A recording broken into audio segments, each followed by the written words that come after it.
नमस्कार साथियों, आज मैं इस वक्त मौजूद हूँ हरियाणा के रेवाड़ी जिले के तहसील कुंड में। और आपको बता दें कि सुबह सुबह का मौसम है और मैं रेवाड़ी के घने जंगलों से घिरा हुआ ये दृश्य दिखा देता हूँ। यहाँ पर जीव जंतुओं की बात करें, वन्य प्राणियों की बात करें तो उनकी रक्षा के लिए भारत सरकार तरह तरह की बातें करती है, उनको हर प्रकार की रक्षा देने की बात करती है। ऐसे दौर में यहाँ इन जंगलों में कोई नहीं आया, लेकिन ऐसे दौर में वन्य प्राणियों की रक्षा के लिए एक साधु को मैंने अपनी आंखों से देखा है। वो साधु है यहाँ पर वन्य प्राणियों की रक्षा हेतु उनको किस तरीके से उनको संरक्षण मिले, तो उस साधु ने अपनी तपस्या के द्वारा और अपने अथक परिश्रम से उनके लिए पीने की, खाने की, रहने की व्यवस्था कर डाली है। इन सारी बातों की नमक टटोलने के लिए आज हम इन जंगलों में पड़ताल करते हैं। सुबह सुबह का मौसम है, ये देखिए, ये शख्स मेरे को दिख रहा है। ये शख्स सुबह सुबह ये देखिए खुद अपने हाथों से ये कार्य करता हुआ नजर आ रहा है। जल जीव सेवा आश्रम की इन्होंने खुद एक व्यक्ति ने नींव बना डाली है। इससे क्या होगा, यहाँ पर इस घोर जंगल में ये आप देख सकते हो, यहाँ कोई नहीं आता। मैं भी यहाँ पर पहुंचा तो पहले कांप रहा था, थर थर कांपने लग गया। अभी इन जंगलों में मैं कैसे आऊं, क्योंकि डर का माहौल है और एक ऐसा माहौल है जहाँ पर कोई है ही नहीं। आस पास अगर मैं नजर दौड़ा कर देखूं तो मेरे को कोई इंसान नजर नहीं आ रहा है यहाँ पर।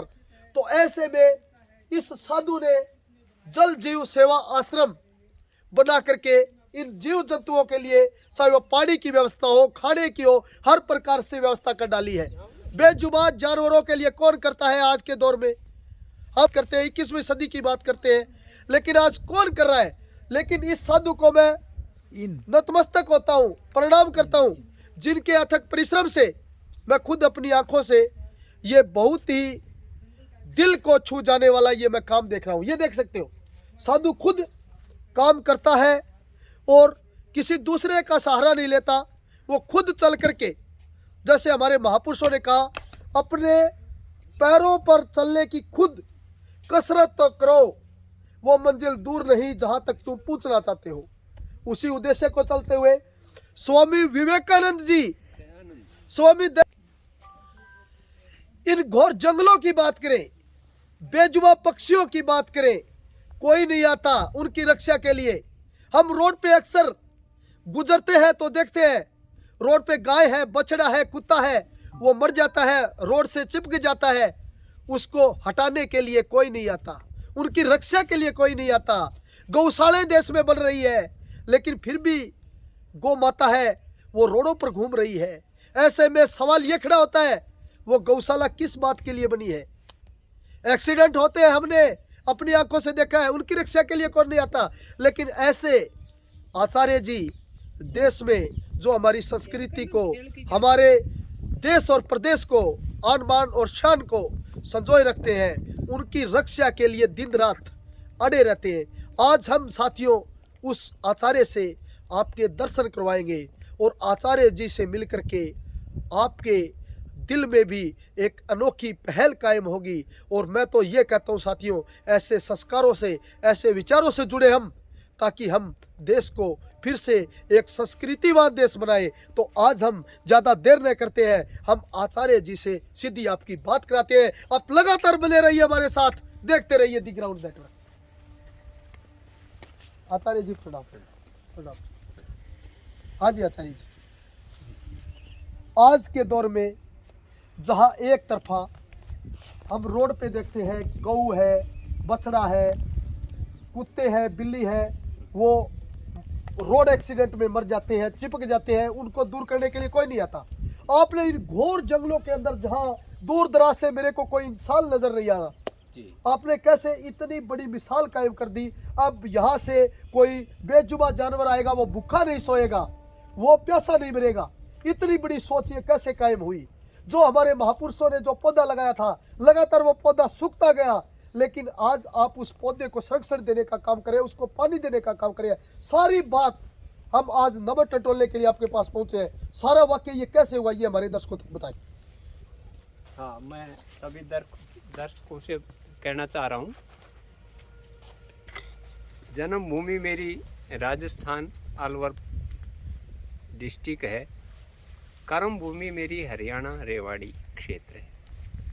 और वर्तमान में वैसे बचपन के संस्कार हैं। बचपन से ही जब मैं बालक था उस समय से ही जीव जंतुओं के लिए पानी की चुगा के ये व्यवस्था मैंने बचपन से सीखी है हमारी दादी माँ से। और जब मैं छोटा था तो पेड़ों में वो ठेकरे लगा करके पानी की व्यवस्था पक्षियों के लिए करते थे, चुगा डालते थे। वो संस्कार धीरे धीरे प्रबल होते हुए बढ़ते चले गए और बाद में एक वट वृक्ष की तरह ये संस्कार बढ़ गए। और एक ऐसी सुरम्य स्थिति जहाँ बहुत बड़ा क्षेत्र है, जंगल है, उस जंगल में हजारों जीव जंतु रहते हैं। खोड़ और मनेठी रेवाड़ी डिस्ट्रिक्ट के 2 गांव हैं, उनकी एक बहुत बड़ा जंगल है। उसमें जब मैंने इस क्षेत्र में रखा, हमारा गुरुकुल था उस समय, आचार्य सत्यप्रिय जी के साथ मैं इधर आया था और आकर के वहाँ मैंने गौशाला देखी। गौशाला में देख करके पानी की स्थिति देख करके मेरा हृदय उस समय कंप उठा। पानी की व्यवस्था नहीं थी। धीरे धीरे हमने बड़े प्रयास करके और लेके बोरिंग से राखरी तक करते करते बहुत बड़ा कार्यक्रम ये जल सेवा का कर रहे हैं। तो शुरुआत हमने की थी खोल गांव से, और खोल गांव में भी एक गुरुकुल आश्रम, सांगोपांग वेद विद्यापीठ गुरुकुल था। हमारे आचार्य जी वहाँ रहते थे, उन्होंने गौशाला बनाई। बाद में वो स्थानांतरित होकर के दिल्ली टटेसर जौनती चले गए। उसके बाद में मैंने जीवों के कल्याण के लिए योजना बनाई और योजना में मैंने जब देखा इस जंगल में 1 लीटर पानी की व्यवस्था नहीं थी। ऐसे बारे जंगल में बहुत जीव जंतु प्यासे मर जाते थे। गीदड़ और ये बहुत कम संख्या में हो गए थे। मैंने एक बुजुर्ग आदमी जो कभी मंदिर का पुजारी होता था, वो बाल्टी लेकर के और पानी डालने के लिए जंगल में ठेकरा लेकर के ठेकरे में डालता था। मैं वो देखता था। उनके देहांत के बाद में मैंने उसको गहराई से देख करके मैंने वो स्टार्ट किया साइकिल से। और साइकिल में सबसे पहले कैन रखा, कैन में से घड़े और ठेकरे रखे और वहाँ रख करके मैंने रोड के ऊपर जीवों के लिए और मनुष्यों के लिए पानी की व्यवस्था बनाई थी। धीरे धीरे वो मन बढ़ता गया। हमने फर्मे रखे। फर्मा रखने के बाद में वो साइकिल से हमारी व्यवस्था बढ़ी नहीं, और उसके बाद में वो किराया पे मैंने वो फर्मे स्टार्ट किया भरना। उसके बाद में भी वो फिर पूर्ति नहीं हुई। उसके बाद में मैं 2005 में एक आइसर ट्रैक्टर लेकर आया, और आइसर ट्रैक्टर ला करके पत्रकार महोदय उसमें रेहड़ी बनवाई। रेहड़ी बनवा करके उसके ऊपर 2 टंकी 1000 लीटर की पानी की रखी। और फिर उसके बाद रोड के साथ साथ में मैंने फर्मे रखे और लगभग 15-20 फर्मे उस तरह रोड के साथ रख दिए। और जंगल के अंदर वो फर्मे थे। धीरे धीरे वो और बढ़ता चला गया। उसके बाद में किसी सज्जन से मैंने कहा कि आपके ट्यूबवेल से यदि हम पानी ले लें तो आप हमें पानी दे सकते हैं, तो हमें प्रयास करें और उसका और थोड़ा बढ़ा सकें। तो उस सज्जन ने यस कर दिया। उसके बाद में हमने वो पाइपलाइन दबाई। लगभग 4 किलोमीटर की दूरी में पाइपलाइन दबी हुई है।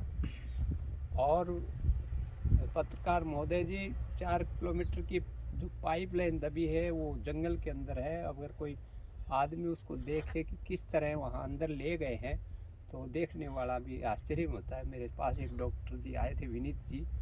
उन्होंने जो काम देखा उस पाइपलाइन का कि आपने ये कैसे अंदर ले गए और ले जा करके कैसे पुरोया, इतना बड़ा बंडल जंगल में कैसे ले गए। मैंने कहा हमने सुई का काम मैं किया, पीछे हम साथियों ने सहयोग दिया और धीरे धीरे सरकाया। फिर उसको खोदा, पहाड़ में कहीं पत्थर रखे और वो 4 किलोमीटर की दूरी है उसमें अंदर। फिर हमने एक मीटिंग सी की भाई इसका कैसे क्या किया जाए। तो कुछ आदमी सहयोग के लिए जुटे थे। कितने लोग सहयोग के लिए आ गए हैं अभी तक? तो उसमें ज़्यादा मैंने उस तरह का बना नहीं रखा, क्योंकि एक होता है दिखावा, है ना, एक होती है आत्मीयता। मैंने वो उसको जितना सामर्थ्य मेरा रहा, पहले तो मैंने अपने जो भी दान दक्षिणा यज्जुज माया उसको धीरे धीरे इकट्ठा करता रहा और वो इकट्ठा हो गया तो मैं ट्रैक्टर लाया। किस प्रकार मैनेज हो, बताइए, इतना कुछ आप काम कर रहे हो? इसमें वो ट्रैक्टर लेके आया मैं, उसमें फिर उसके बाद में फिर हमने मीटिंग की, कुछ आदमियों को मैंने कहा भाई ऐसी ऐसी योजना है। तो सेठ जी ने मेरे से पूछा गुरुजी आपके पास कितना बजट है। मैंने कहा भाई धीरे धीरे हमने हवन हून करके थोड़ा जोड़ रखा है, और वो भी हमारा शुद्ध है, किसी से घुमा के नहीं लेते, ठगी ना मारते। जितना सहज से उन्होंने दे दिया उतना ले करके तो इकट्ठा हुआ, उसका लेकर के हमने वो पाइप लेके आए, लगभग 2 ट्रक पाइप भर के लाए। और फिर वो 2-3 सज्जन मेरे साथ जुड़े, जिसका नाम एक जुगल सेठ है। उन्होंने मेरे से पूछा कि आपके पास कितना है। मैंने कहा 1 लाख रुपए मैंने डाका नाम कर रखे हैं। तो वो बोले महाराज आप वो पाइप ले आओ, फिर हम खेल बनवाते हैं। ऐसे करके उन्होंने मेरा उत्साह बढ़ा दिया, और पाइप लाए, 2 ट्रक पाइप ला करके रोड पर डाले। कई दिन तक वो रोड पे भी पड़े रहे, मैंने ट्रैक्टर भी वहीं रात को खड़ा कर देता था। और उसके बाद में धीरे धीरे धीरे मजदूर लाए, वो खुदवाया, थोड़ा थोड़ा 2.5-3 महीना उसमें खुदाई में लगा। इस प्रकार की जो सुविधाएं हैं ये अपने रेवाड़ी के अंदर कितनी जगहों पर चल रही है? ये वाले ज़्यादातर तो मैंने तो ये क्षेत्र ही ले रखा है इसी जंगल का। बाहर वैसे 1-2 जगह हमारे सेठ जी ने और साथ कर रखी है। वो जैसे गांव है नंगली भलाइर है, उधर खिड़की है, इधर एक भैरू का बास में है, इस तरह भी थोड़ी बना रखी है। दूसरा ये है कि ये खेड़ी जो अब आपके सामने है ये नई अभी बनी है, इसमें डेट भी लिखी हुई है, अभी इसका उद्घाटन भी नहीं हुआ, खाली खेल है, बनी है। और इसको बना रहे हैं सहयोग से। ये मंदोला के एक सज्जन है, उन्होंने इधर देखो आप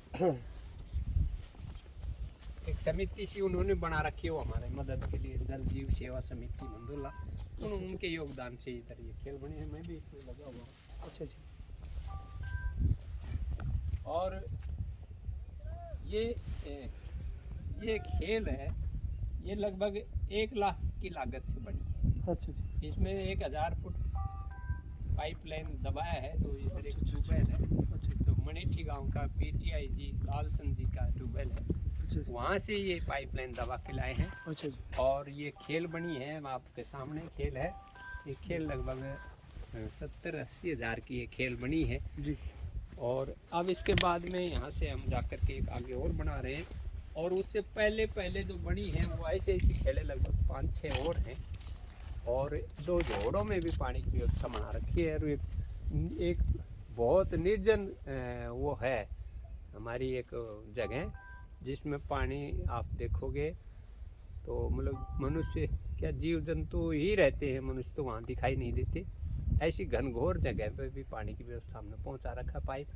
वहाँ एक वो जोड़ी है, जोड़ी में ऐसे एक स्थान है हमारा यहाँ डाबली बाबा, डाबली वाला स्थान, वहाँ भी हमने पाइप लेने जा कर के वो बाबा का स्थान पर पानी की व्यवस्था बना रखी है।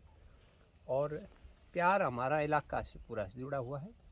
गुरुकुलीय हमारी शिक्षा प्रणाली का हिसाब से हमारा उत्सव फंक्शन होते हैं तो लोग आते हैं, उनका सहयोग और प्यार से ही हमारा इतना कार्य होता है। और लोगों से अंत में बाबा जी क्या संदेश देना चाहोगे आज के दौर में, जहाँ एक तरफ शिक्षा को और उसके बाद एक मिनट शुरू करो आचार्य जी, अंत में हमारे जो दर्शक हैं दी ग्राउंड नेटवर्क यूट्यूब चैनल से जुड़े हुए हैं जी, क्या संदेश उनके लिए छोड़ना चाहोगे? क्योंकि आज के दौर में जहाँ एक तरफ शिक्षा को ख़त्म किया जा रहा है, वहीं आप जैसे जो संघर्ष के रास्ते पर चलते हुए लगातार इस देश में जो हमारे महापुरुष रहे हैं उनकी विचारधारा को आगे बढ़ाने का काम कर रहे हैं, तो ऐसे में आप हमारे दर्शकों तक क्या संदेश देना चाहोगे? जी। ये पत्रकार महोदय जी, वैसे मेरा ये एक तरफा ये जल सेवा ही नहीं है जी। मुझे वेद प्रचार मंडल जिला रेवाड़ी का प्रभारी बना रखा, प्रधान बना रखा है जी। तो हम स्कूलों में और गाँव में, रात्रि को गाँव में और दिन में स्कूलों में हजारों बच्चे मुझे रोज मिलते हैं। उस तरह के कार्यक्रम में हम करते स्कूलों में जी। तो मैं युवाओं से, साथियों से कहना चाहता हूँ कि सर्वांगीण विकास के लिए, आत्मिक उन्नति के लिए सारी चीज़ की ज़रूरत है जी। समाज में बहुत कम, कुछ बिरले ही व्यक्ति होते हैं जो उदाहरण प्रस्तुत करते हैं जी। उनका जीवन समर्पित होकर के राष्ट्र समाज का काम करने वाले बिरले होते हैं जी। तो उसमें से मैंने ये सबको संदेश के रूप में ये कहता हूँ भाई, करनी और कथनी एक जी। होनी चाहिए। जी और आदमी को प्रचार की ज़रूरत कम होती है। करेंगे तो प्रचार अपना आप होता है, मतलब कार्य करने से प्रचार होता है। जी प्रचार करने से बात बात रहती है, लेकिन जब धरातल पर उतरता है तो दो प्रकार का ज्ञान होता है। एक होता है प्रैक्टिकल और एक होती है थ्योरी। तो थ्योरी ठीक होगी तो प्रैक्टिकल भी ठीक हो रहा है। प्रैक्टिकल जब ठीक है तो थ्योरी पर विश्वास भी होता है। जी इसलिए युवाओं से मैं ये संदेश देना चाहता हूँ सबको कि वैसे मैं जीवों के लिए जो मैंने जो अनुभव किया है, वो गहराई से, जहाँ जंगल में कुत्ते हैं, गऊओं को, नीलगाय को, बकरियों को वो पकड़ के मारते हैं, उनको छुटवाने के लिए भी रात को 12-12 बजे में जा कर के छुड़वाई है गायों को भी, बकरियों को भी। बहुत बार ऐसे केस हैं जिनकी बकरियों को रात को 12-12-1-1 बजे बचा करके लाया हूँ। तो ये ईश्वर की व्यवस्था के हिसाब से भगवान ने थोड़ा सा मुझे बल दे रखा है, और बल इसलिए मिला है कि जो अच्छा काम करता है उस ईश्वर उसका साथ देता है। जी तो मैं सब साथियों से करता हूँ, भाई ईश्वर का जो कार्य है, सेवा है, अगर वो करेंगे तो हम सब में भी ऐसे ही बल मिलेगा और हम आगे बढ़ेंगे। दूसरी है कि ईश्वर की व्यवस्था को जो आदमी ठीक समझता है वो गलत काम नहीं करता। अब आजकल बहुत लोग जेलों में जा रहे हैं, इसका मतलब यह है कि कहते कुछ हैं, भीतर कुछ होता है, इसलिए वो कगार में उसमें सरियों के अंदर गए।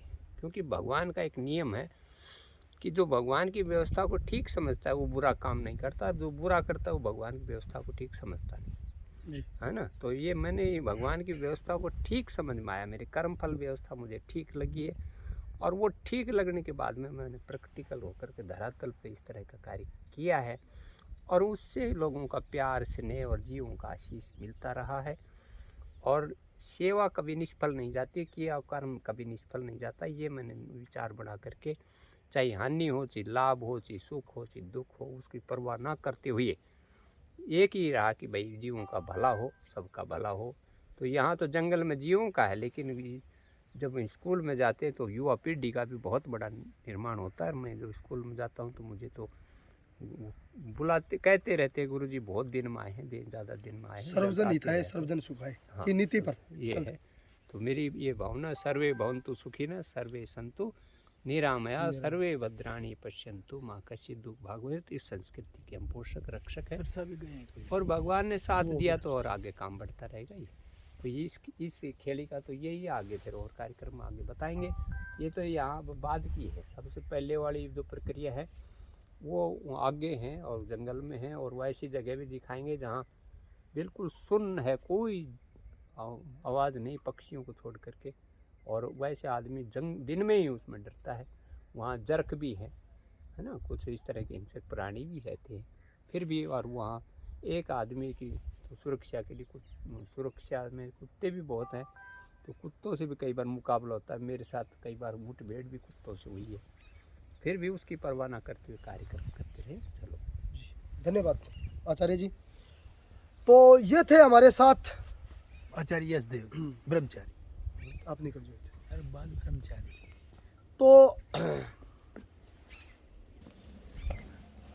तो ये थे हमारे साथ बाल ब्रह्मचारी यश देव जी महाराज, जिन्होंने स्पष्ट तौर पे कहा कि आज के दौर में जो संस्कार और विचार इस देश में हुआ करते थे, धीरे धीरे पता नहीं इस मानुष पर क्या कुछ गुजरी। ये मानुष जो है इतना स्वार्थी हो गया, लोभी हो गया कि ये अपने आप तक सीमित हो गया। आज जो हमारे महापुरुषों की विचारधारा है, उन महापुरुषों की विचारधारा को आगे बढ़ाने की ज़रूरत है। उनके विचारों और उनके संस्कारों का ऐसे प्रचार हो ताकि कोई भी व्यक्ति है, कोई भी बेजुबान इंसान है, वो भूखा न सोए, प्यासा न रहे, हर किसी को सुख मिले। सर्वजन हिताय सर्वजन सुखाय की नीति पर चलते हुए बाल ब्रह्मचारी यश देव जी महाराज कार्य करते हुए क्यों है राजस्थान